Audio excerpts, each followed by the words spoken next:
Welcome to another Acoustic Alternatives at Grove Studios in Ypsilanti. I'm John Bomarito. Grove Studios has been the home of the podcast since the fall of 2020. You've heard me say that for about 100 episodes, I suppose, at this point. Continue finding ways to expose you to music I think needs to be heard.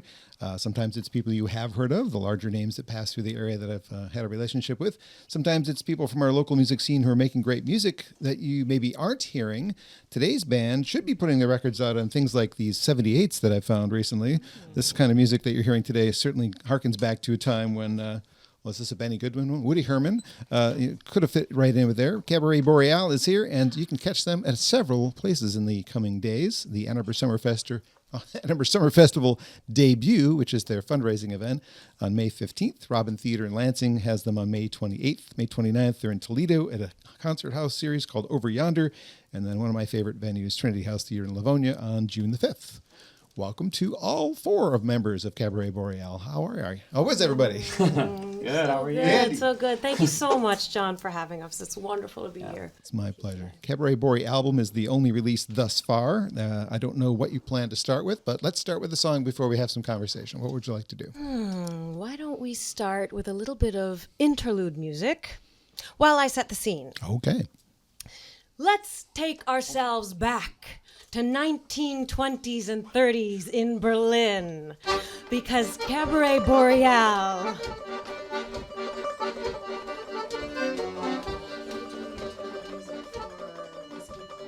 I thought you were going to start with a quote with it. Oh, that one's so fun. Ah, yes. Take yourselves back in time, in the interwar years in Berlin, the underground cabaret scene. Picture this: Germany lost World War I. They were economically depressed, but for the first time in their history, they had a democracy, and the art scene was thriving. We're gonna do a two-song set by the composer-librettist duo Bertolt Brecht and Kurt Weill. This first one is from the operetta The Road to Mahagani.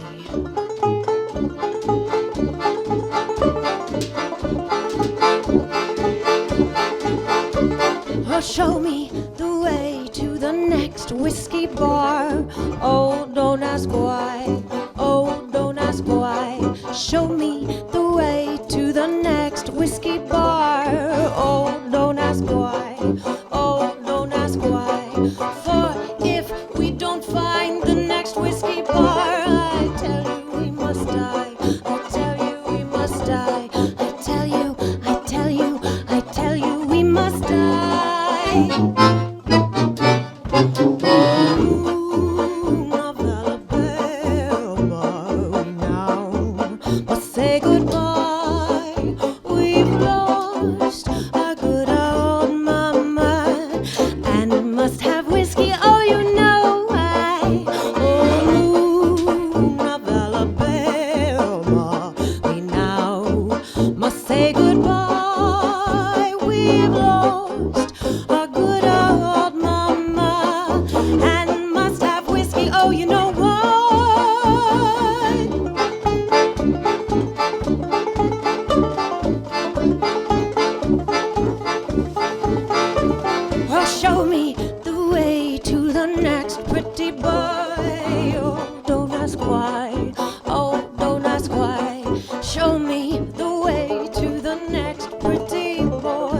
Oh,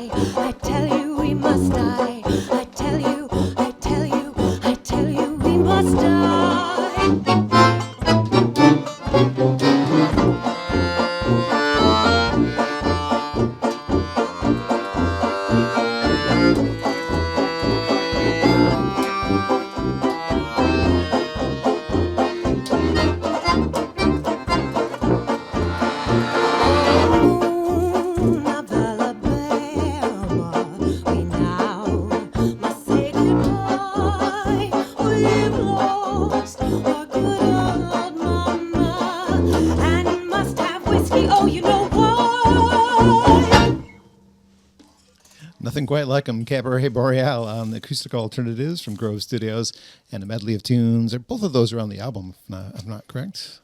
Yes. That one, Whiskey Bar, a.k.a. Alabama Song, is on the album.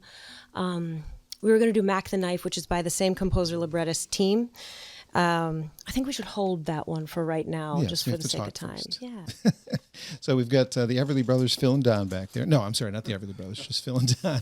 Katie on vocals, and Andrew was undressing over there on guitar and banjo. He must be a little warm in this room, Andrew. All right, we need you in front of a microphone because I'm going to talk to you first. So come on over where Katie is and chat with me for a bit, since you are the person that I've known the longest in this ensemble. I've been around here. Yes, that's a good thing. The first met you in the not completely defunct Appleseed Collective. There's occasional shows, right? Yeah, we do the occasional reunion. It's not like it's a off-the-table discussion.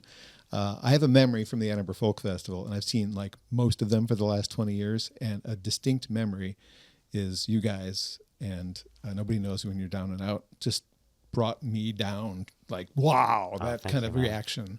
And think of all the acts that I've seen at the Ann Arbor Folk Festival, and I still remember that. Yeah. Oh, thank you, man. That's a huge compliment. It was a huge moment for me. That memory, the Ann Arbor Folk Festival. I mean, I feel like that was pretty early in my career, and I think that was the most people that were ever sitting in seats to watch me play. So I peaked early there. It was a peak experience for me.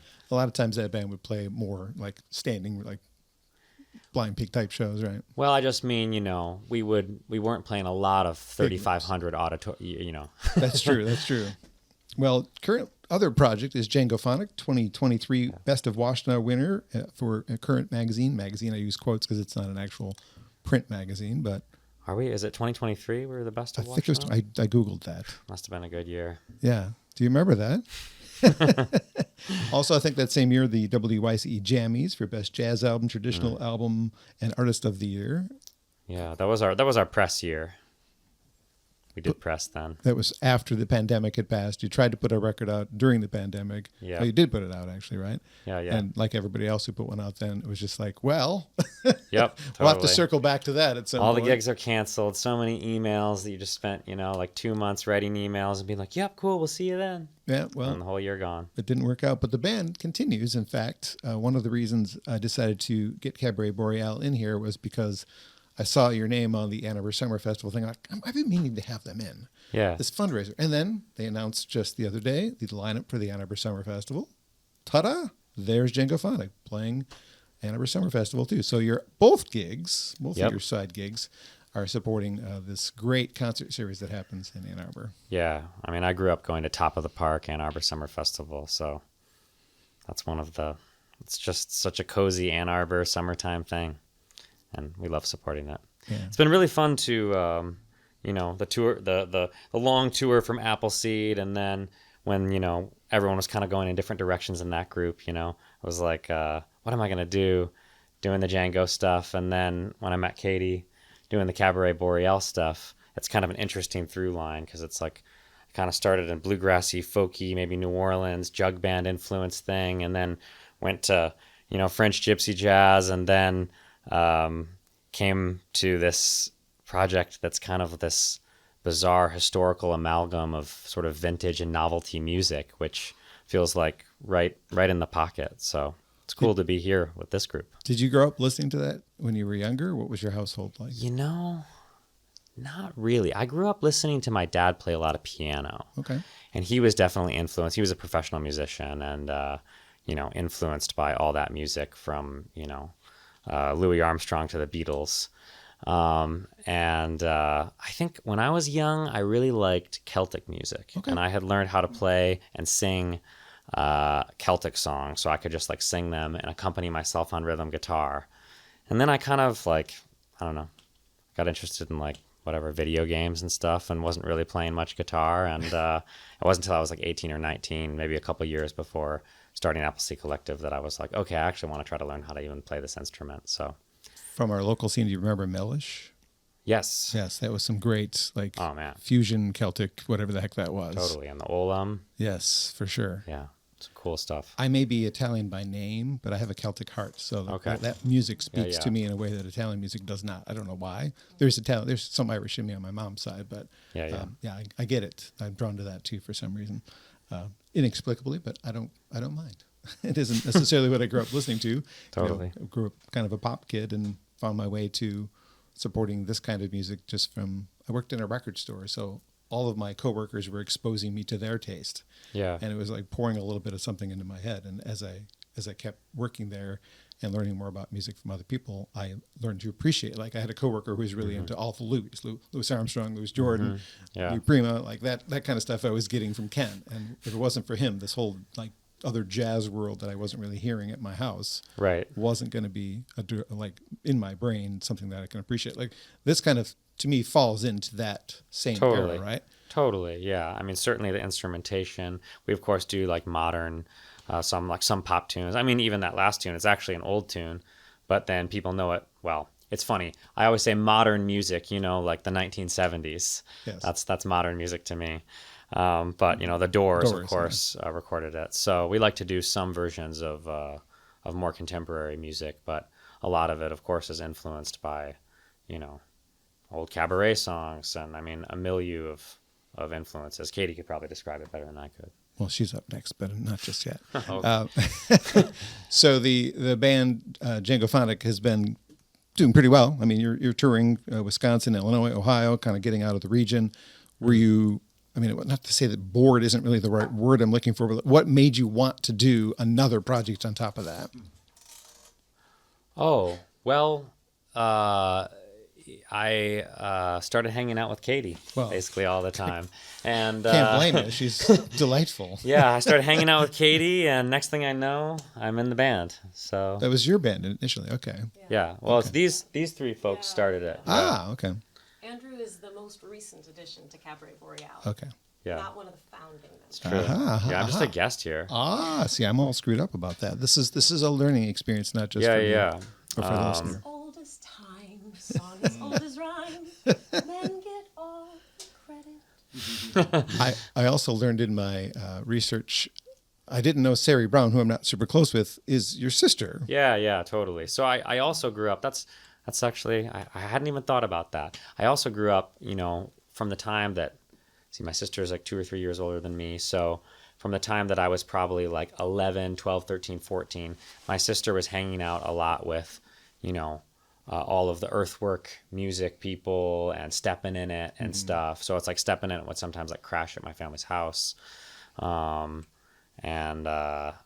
so that was also a big influence. And actually, it's like some of those early Steppin' In It records, Absolutely. Like Last Winter in the Copper Country. It's like, that's I think their first one. It's like on that there is like elements of bluegrass, there's New Orleans swing, there's Cajun music, there's kind of like blues, there's like, just all of Steppin' In Its wide ranges of interests. And I just loved, I don't know, I guess I love old things or old music or something. There was something about that. And then, when I took a trip randomly on a whim, I was working at Sparrow Market when I was like 17 or something. And these college girls that were like driving down to New Orleans for a weekend. And it was like, let's get in the car and drive down to New Orleans. We have an extra seat. Okay, I'm coming.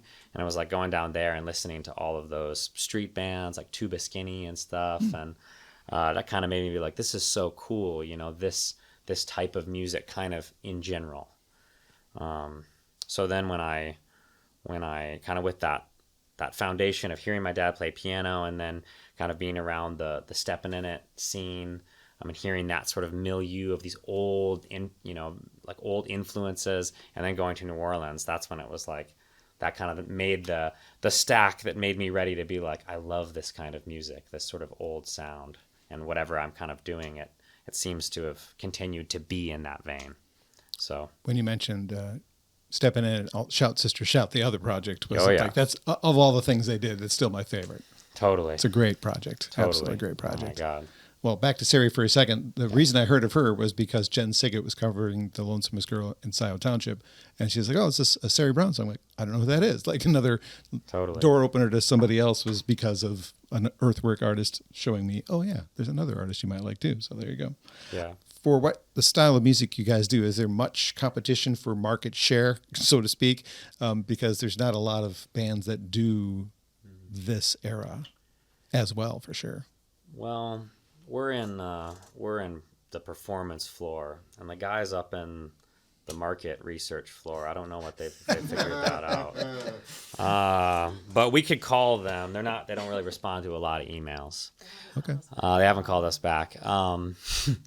No, I don't know. You know, there's I think in this type of stuff, there's definitely there's an array of various parts of it that people are interested in, and so it's kind of a fun, the gigs you end up getting or the rooms you end up playing, and this it kind of always makes sense.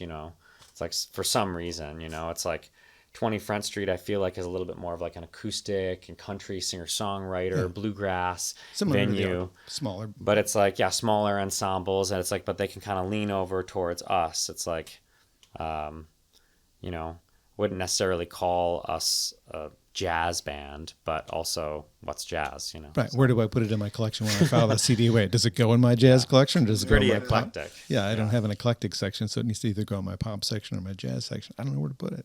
Yeah. Well, anyway. All right. How about another song before we talk to Katie and the rest Sounds of the band? good. Should Katie introduce it? I imagine that's probably going to be the case.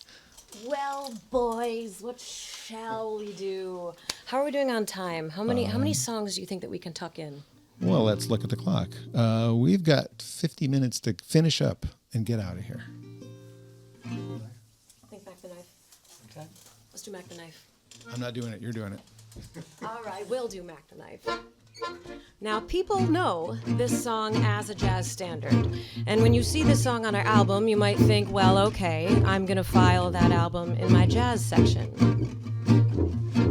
The trouble with that is that this song wasn't written by Bobby Darin.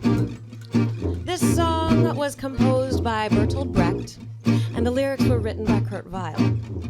This song was in the piece The Threepenny Opera, which is a operetta that illustrates the underground criminal life of Berlin society in the interwar years.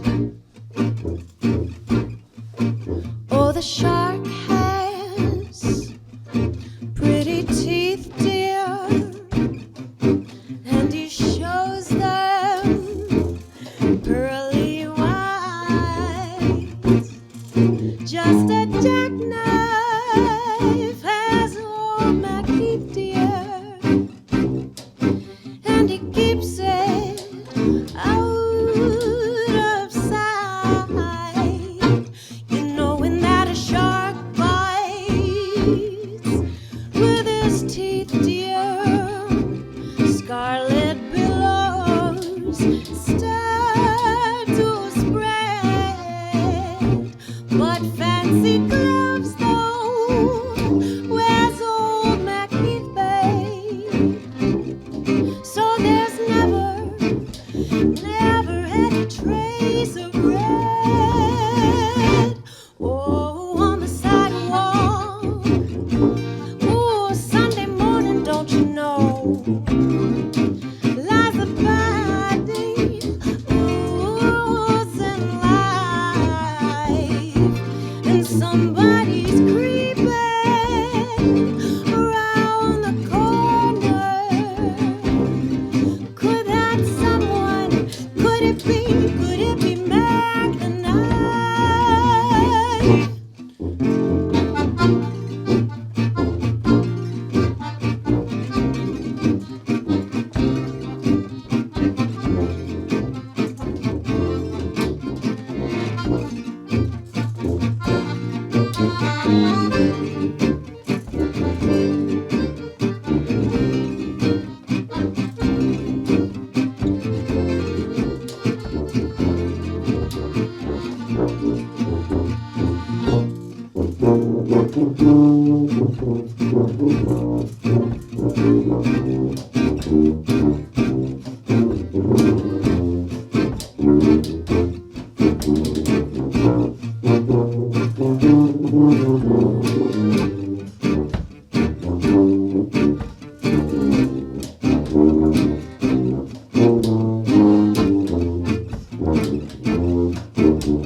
Down by the river, don't you know, where a cement bed is drooping on down low, where that cement is there, it's just there for the wait, babe.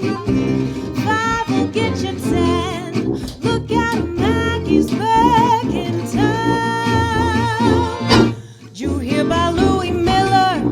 Oh, oh, oh, he disappeared, babe, after drawing out all of his hard-earned cash. And now Mack, he spends just like a sailor. Could it be, could it be, could it be our boy did something rash? Oh, oh, Suki Tawdry, look out in this lanyard. Get out, Jenny Diver, and oh, Lucy Brown. Where the light forms out on the right, babe. Now that Mackie, oh, Mackie's back in town.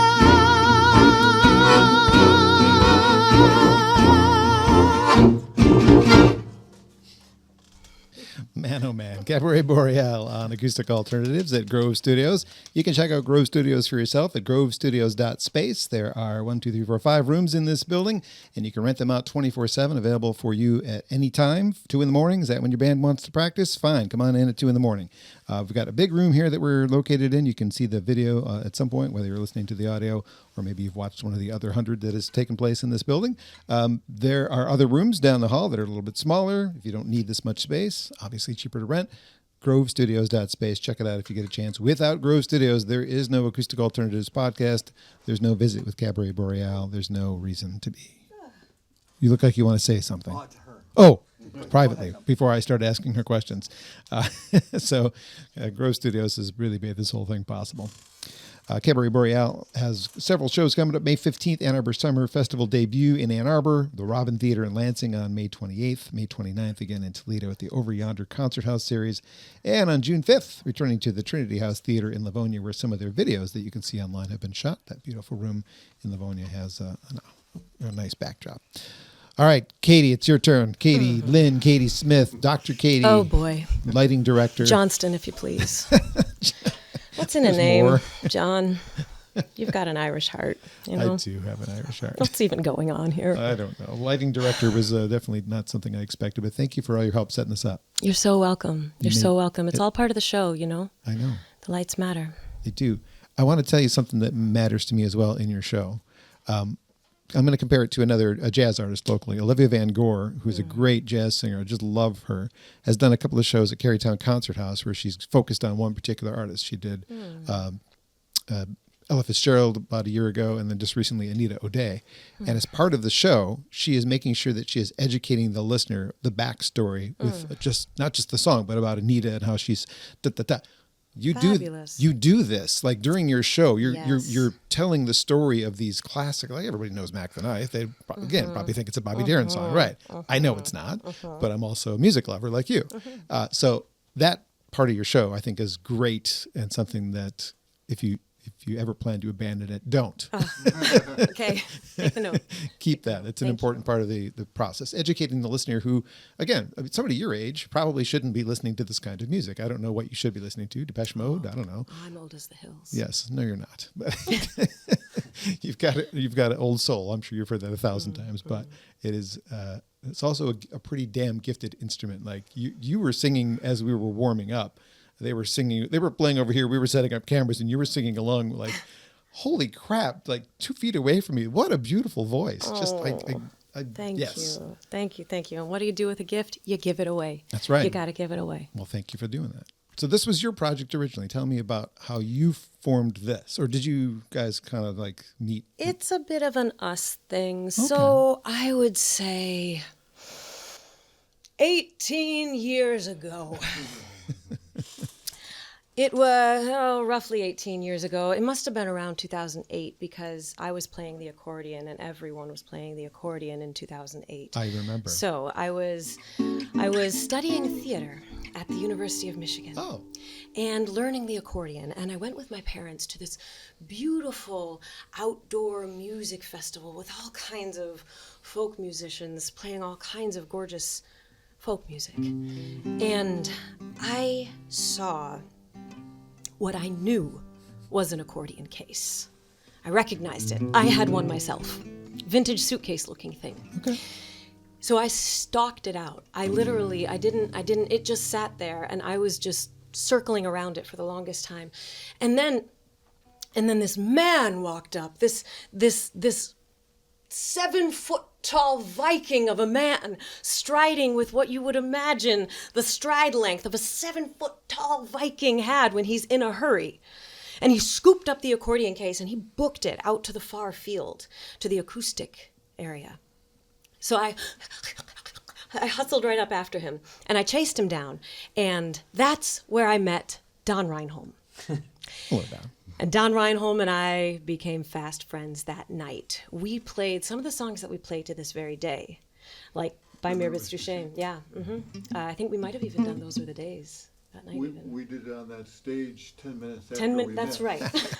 So 18 years ago. 18 years ago, Cabaret Boreale kind of formed, but it didn't have the name. Because what would happen is I was living in New York City for a while, and I would come back in town, and I would visit my parents. And every time I would come back to Michigan, I would reconnect with Don Reinholm. And we would just jam out and have a great time. And every time it was just like, if I didn't live in New York City, if I didn't live out in Oregon, surely we would start a band together, and wouldn't that be fun? But alas, it's not meant to be, so until next visit.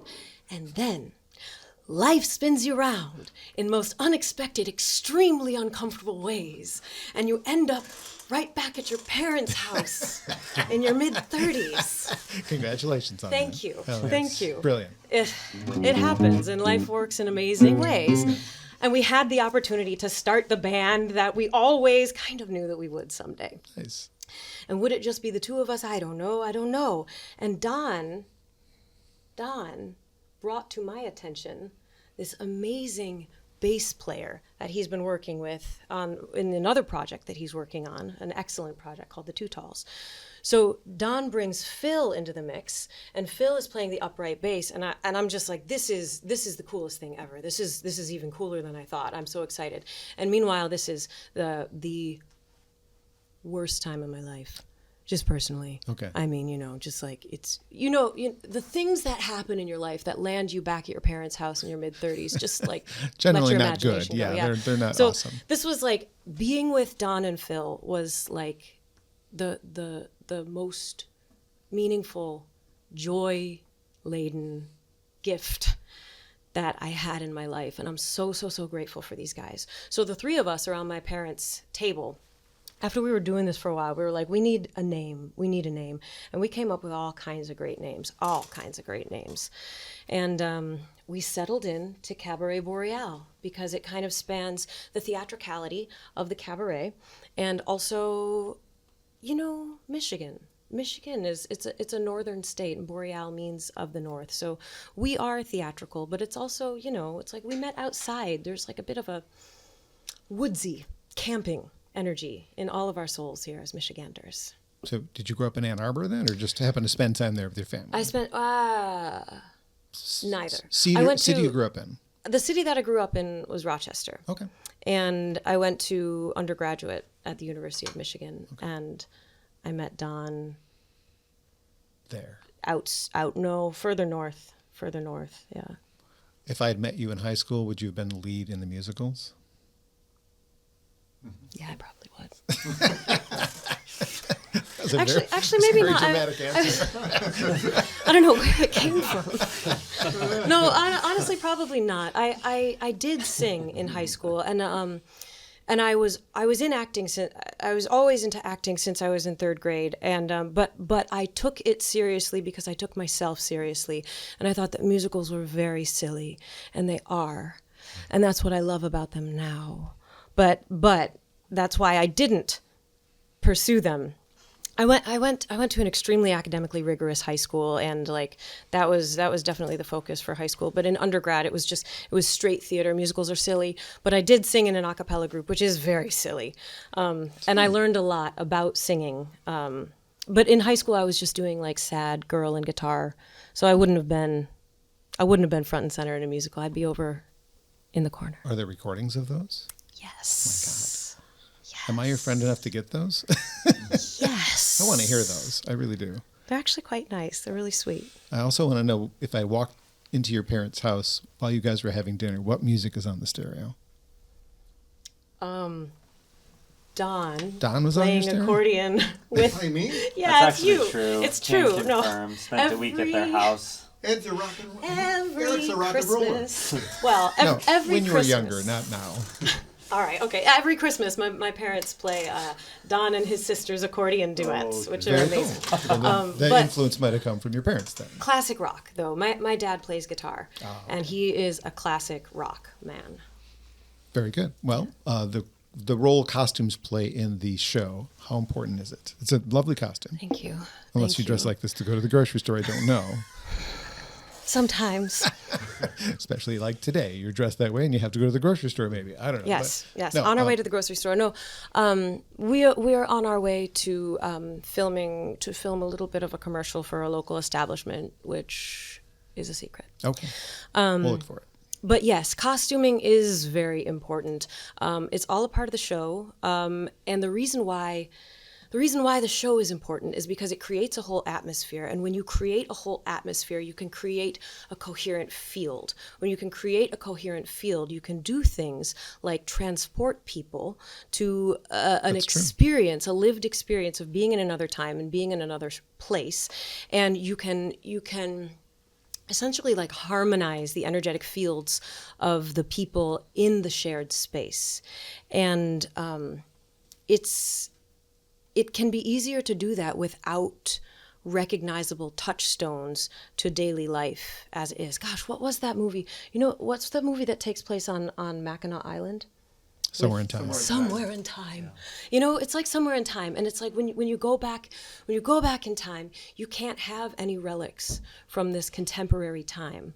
Otherwise, it's going to bring you right back to your habitual personality. And honestly, it's like all the world is a stage. We're all just acting the characters that we've habitually been acting for our whole lives. Okay. And that's great in some ways. And there's also a lot of not so great programming that we're all living and repeating and replicating throughout our shared society. So by creating a transporting atmosphere, we all have an opportunity to co-create something different. That's a good point. Did you maybe live in that era and another? Do you think you're reincarnated and you actually lived through that era first? You know, we've all been around the block. We've all been pretty much everywhere. We've all kind of done it all, you know. Right. Well, that's kind of what was happening in Weimar, Germany too. It's like the cabaret scene in general. Talking to Oh, sorry, I was gonna say. Yeah, let me talk into the mic here. Yeah. That's what was happening too. What you just said was what was happening and still is happening in the original cabaret scenes. Yeah, exactly. People created their own reality, which in the cabarets in Germany, it was extremely gender inclusive, extremely gender diverse, at a time in Germany where fascism was on the rise and there were all kinds of strict rules about conduct. But in that co-created art space of the cabarets, people could really be who they wanted to be without the external rules and without the internal rules. That's cool. I never thought of it that way. It's pretty cool. Yeah. All right, one final question for Katie. I stumbled into videos of you singing while playing Dungeons and Dragons with your friends. Oh. This is a dark music side of you. Yes, it is. That's kind of the a cappella group thing that you would have done. It is, yeah. So it's a new group, D&D a cappella, and I don't believe that that's the name of it, but that's kind of what we do. I've never played D&D, but I like singing with other people. I think it's extremely important to sing with other people. In the Cabaret Boreale shows, I always try to get people to sing. I'm a doctor of occupational therapy and a yoga teacher, and I work with people one-on-one, and I run therapeutic groups and everything like that. And it's that whole like group coherence kind of thing, group coherence and group harmony. So singing with people is a wonderful, beautiful microcosm of that whole value for me. Well, Dr. Katie, I might need your services that aren't singing. We'll talk about that afterwards. I'll give you my card. How about another song? Yeah. I think we should do Rouse and then. Which one? Rouse Rouse and and then. Yeah. So this song is, it's a newer song for us. The two songs that we just did, Alabama Song and Mack the Knife, are by Bertolt Brecht and Kurt Weill. And Bertolt Brecht and Kurt Weill, they were inspired by the underground cabarets, but they were a little bit higher society. They wrote shows that exposed some of those aesthetics and some of those themes to more highbrow society. This next song that we're going to do, this song was actually performed in the cabaret. So this song was composed by Friedrich Hollaender. And the reason that we know of Friedrich Hollaender was because he got out of Germany, which not everyone in the cabarets did. And this song was performed by the inimitable Claire Waldorf. And just imagine now, like as I was saying, Germany had lost World War I. They were economically depressed. They were demoralized. But also, in the Weimar Republic, they had a democracy for the first time. And with that democracy, women got the right to vote. Women had a voice more than they had before. And yet at the same time, what was happening in the political climate was setting the scene for the rise of Nazism.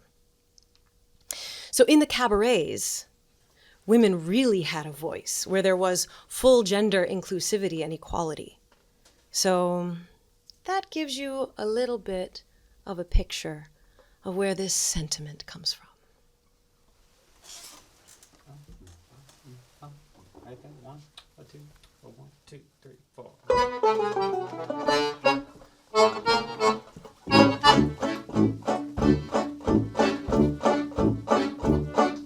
The problem of emancipation's been raging since history began. The feminine in all hearts and nations wants to throw off the chains made by men.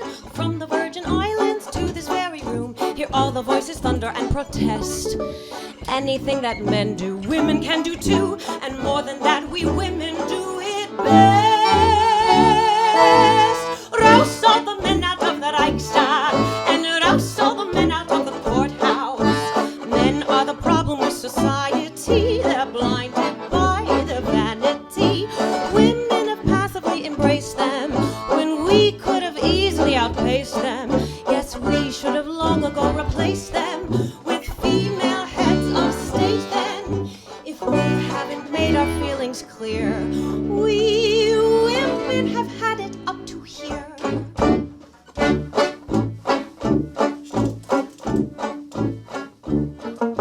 The men get the pick of professions. They're policemen or lawyers or clerks. They get rich and acquire possessions, like we wives who clean house for these jerks. They're ruining the country while we mop up the floor. They're flushing this whole nation down the drain. Now, sisters, stand together. Let's show these men the door before they drive us totally insane. Rouse all the men out of the Reichstag, and rouse all the men out of the courthouse. Men are the problem of society. They're blinded by their vanity. Women have passively embraced them. We could have easily outpaced them. Yes, we should have long ago replaced them with female heads of state then. If we haven't made our feelings clear, we women have had it up to here.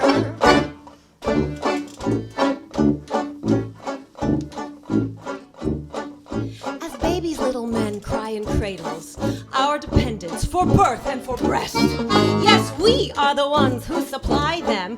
We literally created this mess. from the sweetest baby, something goes awry, and now he's a dictator to his mom. Yeah, women make the men, but men make all the rules. We gave him life, but now he wants a gun. Rouse all the men out of the Reichstag, and rouse all the men out of the courthouse. Men are the problem with society. They're blinded by the vanity. Women have passively embraced them when we could have easily outpaced them. Yes, we should have long ago replaced them with female heads of state then. If we haven't made ourselves quite clear, we women have had it up to here.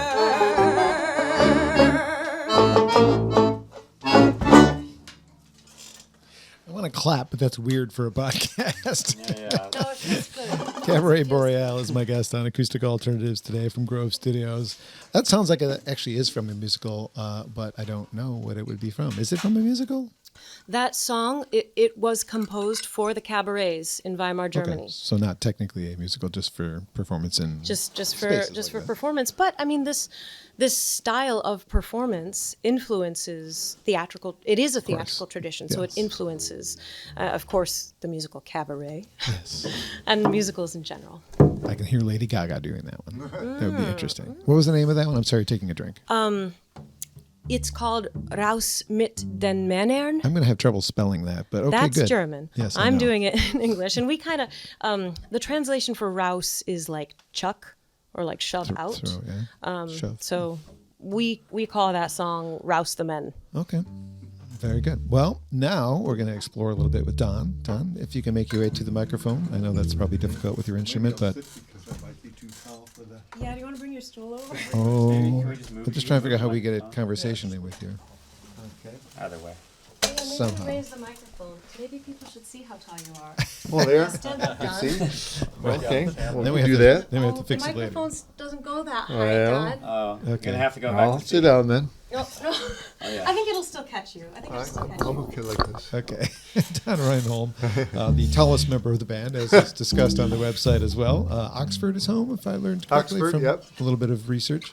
40-plus year marriage is also something to be pretty proud Yeah. of. As That's a, right. 41 this year. Yes. So 18-ish years, come a little closer to the microphone. 18 years in this band as part of Cabaret Boreale? Well, it's probably only been going lots for three years Okay. probably because Katie lived in Oregon and That's she right. lived in New York. It was a brief meeting that Right. the idea came from. So the accordion is not a typical instrument for modern music. Where No, it else? isn't. What else do you get to play in other than this? I mean, obviously, this has only been a 3-year project, and you've been playing a little longer than just 3 years. Well, I've probably been playing longer than I probably started playing before the rest of the band was on the planet. Oh, okay. All right. It's also the oldest band. So, yeah, I've been playing for 55 years, Nice. and I always played ethnic music. Actually, before I played, I was in the ethnic dance troupe for years. Really? In my teens and my early 20s, and all my grandparents are from Finland, and all my wife's grandparents are from Finland. Fun. And that's what I was playing for a long time. And then I started realizing I like to play. I like to actually show people music that is Finnish to a non-Finnish audience. I was playing for Finnish. It was a very niche Yeah, audience small. that we were playing for. And this group, and also another group that Katie mentioned, the Two Talls, Yeah. is enabling me to do that, which I like a lot. Who did you grow up listening to? Was it Frankie Yankovic? That's the only guy No, I can think actually, it was they're obscure musicians. Vaila Turpinen, Veikko Ahvenainen, all obscure to America. That's the stuff that my parents listened to, and I liked it. of. Okay. Well, know. for somebody in my age group, and I'm a little bit younger than you, hearing the polka stuff actually would have been Weird Al, which is he did. Weird. He played plays the accordion and incorporated it into his music. So that Yeah, is- polkas are popular, and When I was going through college, I played in a polka band. I imagine And, so. that's what helped me go pay through college, too. And it was also at that time, pardon Katie and Andrew and Phil a little bit, I realized I didn't want to do music for a living. I'm a retired engineer. Okay. What kind of engineering did you do? Mechanical engineering. Mechanical? I worked for the power company the whole time. Nice. Yeah. Do you miss it at all? I have so much to do in music that I don't miss retirement from the company at all. I know a few local, like folkier musicians who finally retired from their day jobs, and now they're concentrating on their music careers and really enjoying life. That's me too, and I thank Cabaret Boreale for accepting this old fart into the band. I think it's great. It wouldn't be the same without what you bring, because it would just be kind of shallow. I mean, without that sound. Well, thank you. I think what you're doing is important. So you're retired. This is your job now. Yeah, right. Yeah, we actually, my wife and I, we have a horse farm. Oh. It's northeast of Oxford. We have 3 horses. That's work. Yeah, and 3 hours ago, one of a Percheron horse got loose, and I was fixing the fence 3 hours ago. Sorry to pull you away from work for some fun, but I hope this is good for you. I hope this is good therapy. Yeah, I like what the Boreale part is like, to be outside. Yeah, all the time. For sure. So you kind of formed the band as a thing, and then Andrew came along. Was Andrew because you guys started dating? Well, We started. Music came first. Music came first. Okay, Yeah. Sorry. Not to But get too then, personal, yes. but I'm trying to figure out how to get that back to having Don in the band. But Don was already in the band, so I'm learning as we go along in this conversation about how Cabaret Boreale started, and I'm trying to find a way to fit that in. Don brought, Don was the one who brought Phil into the band. Okay, that's right. You mentioned that. Sorry. Yeah, I was playing again with a violinist from Germany. I still do, and we were playing with Phil for a while, and Hardy, he's the violinist, and we're not playing too much out like what we used to because he's working pretty tough. He still is working as an engineer. Okay. And he's very busy in that job, and we kind of don't play out too much no more. So in your lengthy music career as a performer, this is your first recording. This is the first time you've been on record? Actually, not No? true. I made a CD in 2006 with my sister, who also plays the accordion. She lives in Vermont. Nice. And she was in the same dance troupe as us, too. and she played. Actually, she's been playing for longer than me, but not as many hours, but more years than me. Sure. And so we made that CD together. It's all 100% pure ethnic Finnish music, though. Wow. Dance music. For people who want to find it, it's probably hard to find these days. Oh, right? it's pretty hard to find something recent. Yeah. There's a lot of old stuff. That's what I meant, like Yeah. modern interpretations of the classics. Right. Yeah, interesting. Yeah. Well, thank you very much for taking time away from your farm and joining Acoustic Alternatives in the My podcast. Phil, do you want to squeeze over to this microphone? We'll have Katie hold your bass, and then we'll do a final song to wrap up after. So, just a few things that you play. Bass, tuba, mandolin, trombone. Stop it, Phil. It's too much. Is apparently what the website says about all that. Is there more? Did they? Oh yeah, it's mandolin, keyboards, Percussion. foot percussion. Yeah, you said mandolin. Did you say trombone? You said trombone. I That's did my say- first instrument. That's the one I played from high school all the way after high school. I was in a rock band that did originals in the up until the mid '90s. Okay. And But I've heard of them. maybe they were called 17 Reasons Why. Actually, I remember that. I worked in a do? record store, so we probably carried. If you Yeah. had something on consignment, we We probably did carried the it. farthest we made it. We had we entered a radio contest for unsigned bands, and we got to play at the State Theater, and we won the Detroit finals, Nice. and then we went to the regionals, which were at Pine Knob, Oh, and the band that beat us, I'm sure you've heard of, the Verve Pipe. Yeah, Brian's been here a couple times. He said there last time. So yeah, but that's where we crossed paths with them. Okay. So they went on to the Nationals and won it. But he's still doing But it. we did a lot of cool gigs and stuff like that. And, Nice. And that's what gave me the stage experience and the desire to do gigs and stuff like that, more than playing in high school and all that. And when I knew that I wanted to do something else when it split up, which it did, you know. But I'm still playing with all those guys. Like we're doing like a reunion thing, really? whatever. And you know, the oldest guy's in his 70s, but I always gravitated towards what the bass player was doing. It's like, and that is what I did. I went out and bought a bass after that band split up, and the gigs are done, you know. And I played the bass for a while, and it sat in the closet for a couple of years until I started going to like open mics and jams, blues jams and stuff like that. And then once that was like the best choice I could have made as far as instruments, because you can get in with people need bass players. And that's literally why I'm still playing with this group that I was in the 90s, because there's no room for a horn section anymore, but they need a bass player. So I'm playing all the old songs on bass now. And then, you know, every other instrument is like in the past, like 10 years that I've started playing mandolin. And then a guy loaned me a tuba for a while, and I started playing with some old time jammers, you know, playing the old songs similar to what we're doing. And that just like hooked me in, like the sound of the tuba. And this, when we were first practicing, I was just playing bass, and I mentioned that I had a tuba, and I was expecting the reaction that I was getting from other groups that I'm playing with. Tuba, Not cool. but that not was cool, not the dude. reaction Get that tuba. Yeah, she's like, what, tuba? So now I'm like, more than half the songs are tuba songs that I play, you know, with this group. But yeah, it's like in the foot percussion thing, that was like I played in another group where it was like three of us and we didn't have a drummer. It's like, Got to make it up somehow. yeah.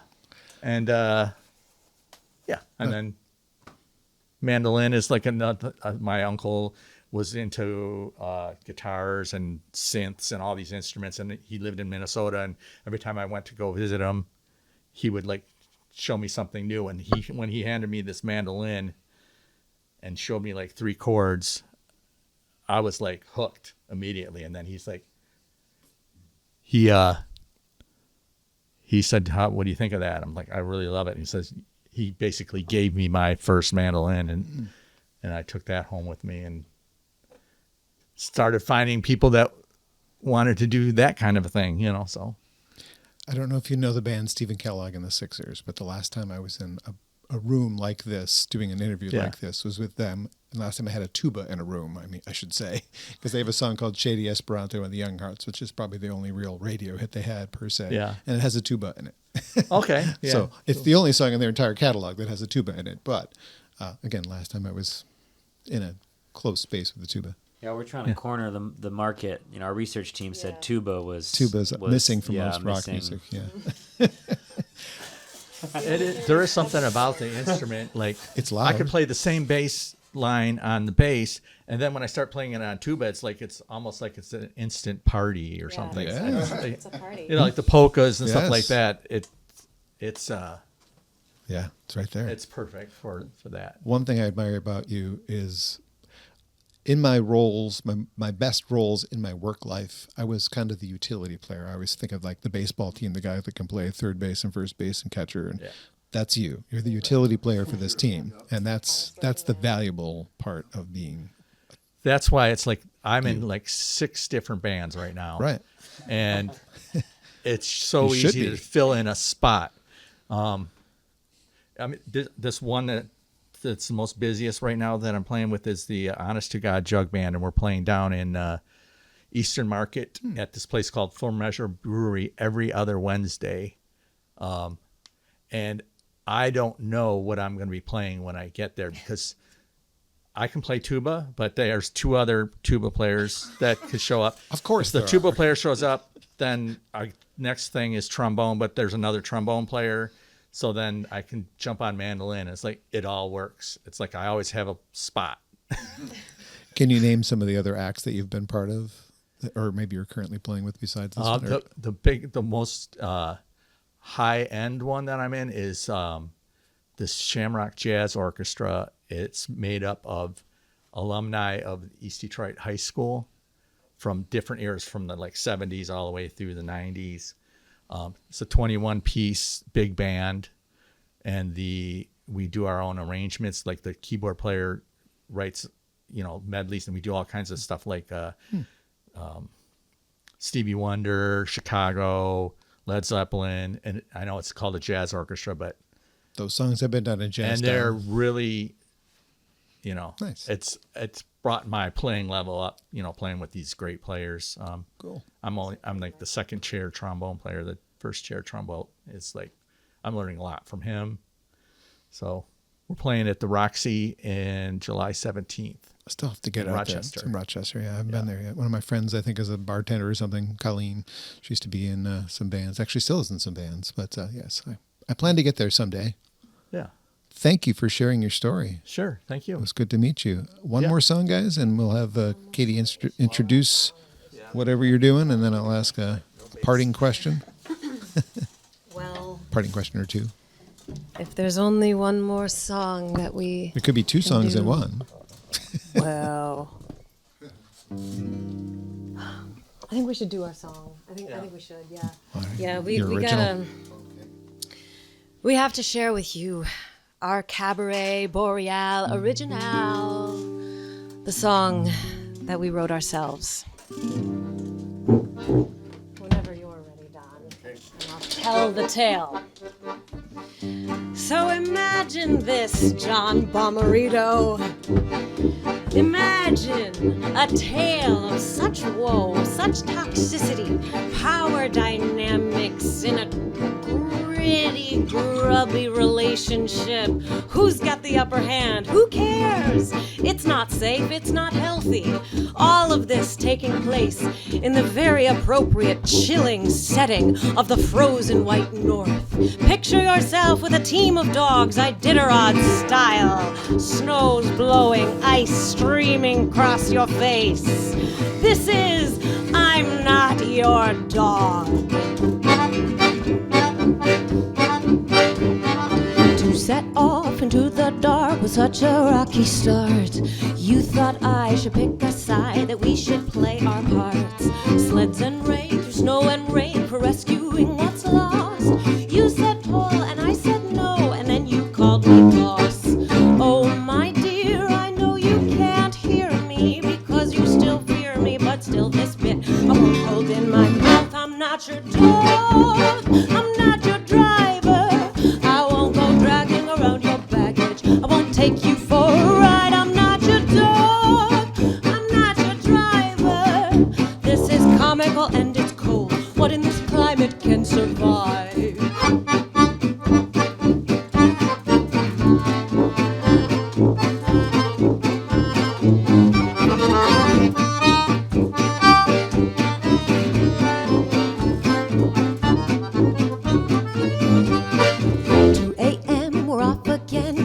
Trail in sight. What a shame to seek to blame instead of hold the light. You said haw and I said gee, 'cause I am up to me. Hold your own, don't ride alone. Remember that you're free. Oh my dear, I know you can't hear me because you still fear me, but still this bit I won't hold in my mouth. I'm not your dog, I'm not your driver. I won't go dragging around your baggage. I won't take you for a ride. I'm not your dog, I'm not your driver. This is comical and it's cold. What in this climate can survive? Face to face, I know we could win this race. Oh, side by side, we'd both make it out alive.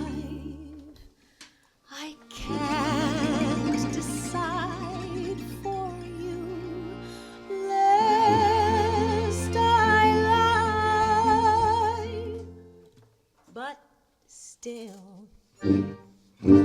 This bit I won't hold in my mouth.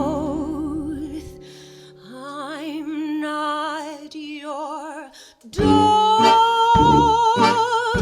I'm not your driver.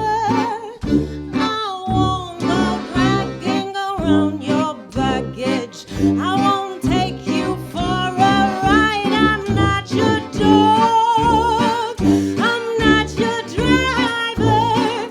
I won't go dragging around your baggage. I won't take you for a ride. I'm not your dog.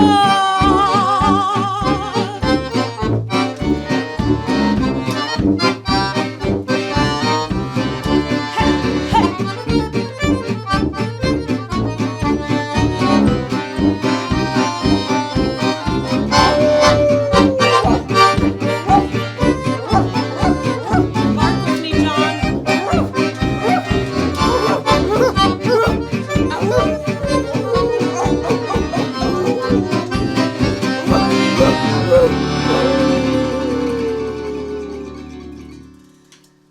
Side by side,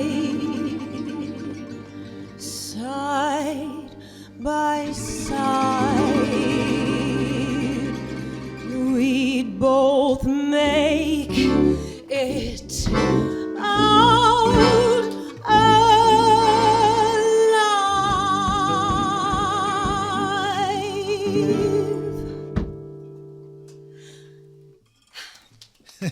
Cabaret Boreale on Acoustic Alternatives. I'm not your dog, not to be confused with I want to be your dog. It's same idea, but not quite. Okay, that was very fun. Thanks for including me on the singing. Nobody wants to hear me sing, so I'm glad there was. Thank you for barking with me, Oh, John I'm part Bomarito. dog, actually. Appreciate Thanks for having us. Oh, totally my pleasure. Thank you so much. Part dog because my father he's not with us anymore, but he would say to his dog in front of me, "I love you like a son, Brody." So I think I'm part dog. Yeah, you really took to it. Yeah, You took to it like a dog takes to a woof, bone. yeah. So, yeah. All right, so final-ish question. Is there any plans to go into a recording studio and put out, this is a live album, Cabaret Boreale album is a live album, which is nice. You know, it captures what you do very well, but the recording quality isn't the same as a studio, right? If you went into Big Sky or something and did a proper recording. Is that in the works for this project? Ooh, that seems like it's a tough question. That should be a simple yes or no. Yeah. Okay. I think it's gonna happen. I think it's gonna happen.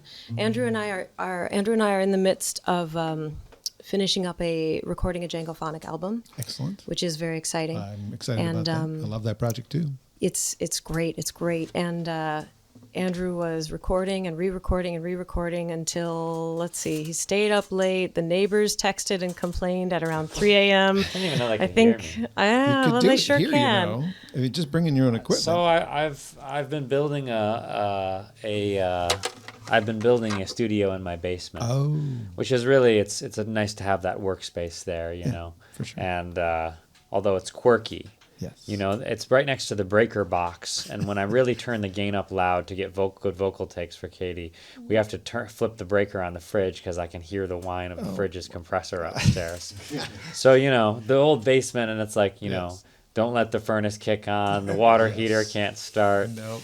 But it's working. It's working for me. Well, the motto here actually is get out of the garage, get into the studios. I'm just saying, this isn't necessarily. Well, maybe, you know, when I'm ready, I'm going to get out of the basement. Okay. I'm going to get into the grove. Okay, because there's a room down the hall that it actually is for mastering. You can do that here too. Anyway, I'm looking forward to keeping up the neighbors and melting our ice cream with the sounds of the tuba. yes. I think we should keep it right at home. All right, let's remind them again where you guys are going to be. Ann Arbor Summer Festival debut, including a whole bunch of other fantastic performances as well. That's happening May 15th, pretty soon. Robin Theater in Lansing on May 28th. Over Yonder Concert House. Don't know what that is in Toledo because I don't go to Toledo much, but sounds fun. But I love the Trinity House, June 5th, another excellent option. That's just the Cabaret Boreale dates, Djangophonique dates, which you are both part of. Sorry, guys. I don't have any of those in front of me, but I do know one of them is the Ann Arbor Summer Festival. So, Yes. visit both websites. If you want to give both websites now, this would be a good time to do that because I don't have those memorized. Yeah, so cabaretboreale.com is the website. You can find us on social media, Instagram or Facebook. Search for Cabaret Boreale. And then Djangophonique is djangophonique.com, and you can find Djangophonique on Facebook and Instagram as well. And yes, we know that both of those names are incredibly hard to spell. They are. So, but I think with It does. yeah, Okay. so does Djangophonique, and it's got a D and a J and an I and a Q. So many. Yeah, and It's a lot sometimes of you want to say But I think Djangophonique and with Google, yes. a dedicated soul would eventually get to us. I also tend to put the links into the the YouTube videos and the posts. So We've both got stuff on YouTube, and both bands also have a mailing list, which you can find on Substack. You can sign right. up for that. all right, I look forward to your next record coming out on a 78. Yeah. Maybe on Columbia Records on 78. Let's just Yeah. Thank you again. Thank you This so is much for fantastic. having us. Thanks for Let's having stand us. up and take a bow, guys. For the cameras, not for the audio part. Oh, for the cameras. Thanks to Grove Studios for making this possible. GroveStudios.space. And I don't know what's next, but there'll be more. Thank you so much.